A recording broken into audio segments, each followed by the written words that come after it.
Arestado isang lalaki sa Santo Domingo, Ilocos Sur matapos umanong sunugin ang kanilang bahay. Sa Naga, Camarines Sur naman, nadukutan ng libo-libong pera ang isang babae sa loob mismo ng simbahan. Ang mainit na balita hatid ni Jessica Calinog ng GMA Regional TV. Makikita sa CCTV footage ang mga deboto sa loob ng isang simbahan sa Naga City, Camarines Sur. Maya-maya, mapapansin ang magkakasabay na pagsisiksikan ng nasa 6 hanggang 7 tao malapit sa isang babae.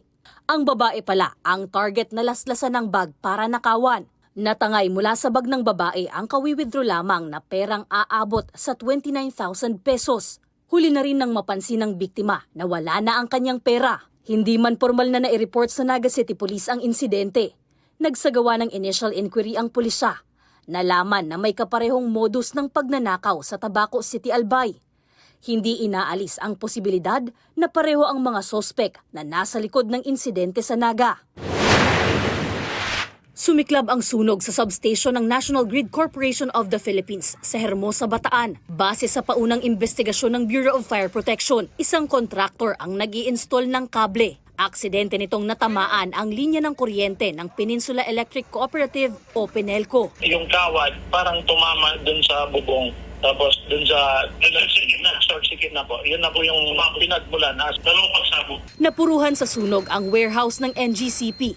Tumagal ng 2 oras ang sunog bago ideklarang fire out. Pansamantalang nakaranas ng power interruption sa ilang bahagi ng Hermosa at Dinalupihan, Bataan. Sa official statement na inilabas ng NGCP, nakaapekto ang sunog sa 69 kV line ng NGCP Hermosa, Calagiman na nagseserbisyo ng 3 generation plant sa Bataan. Pero paglilinaw ng NGCP, hindi naapektuhan ng sunog ang power transmission. Sugatan at nagtamo ng first-degree burn ang 3 nag-i-install ng kable. Sa tala ng BFP, tinatayang nasa 900,000 pesos ang napinsala sa sunog. Sa Santo Domingo, Ilocos Sur, isang bahay ang nasunog. Gumamit ng water pump upang maapula ang apoy at hindi kumalat sa buong bahay. Isang kwarto ang natupok, laman ng ilang kahoy, 2 water pump at mga binhing sibuyas.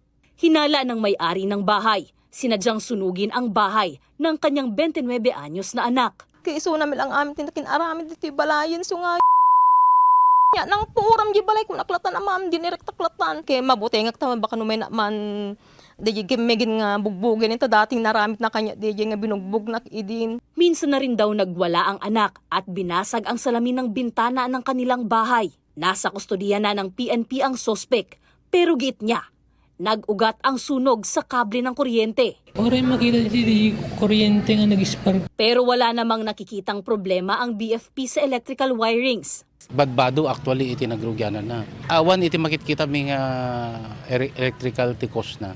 Imimbestigaran mi dijay ta syempre nagrigat met nito do talaga nga pinoran na. Not unless nga makaala kami iti witness nga mangitudtudo kanya na. Sasampahan daw ng reklamo ng nanay ang kanyang anak.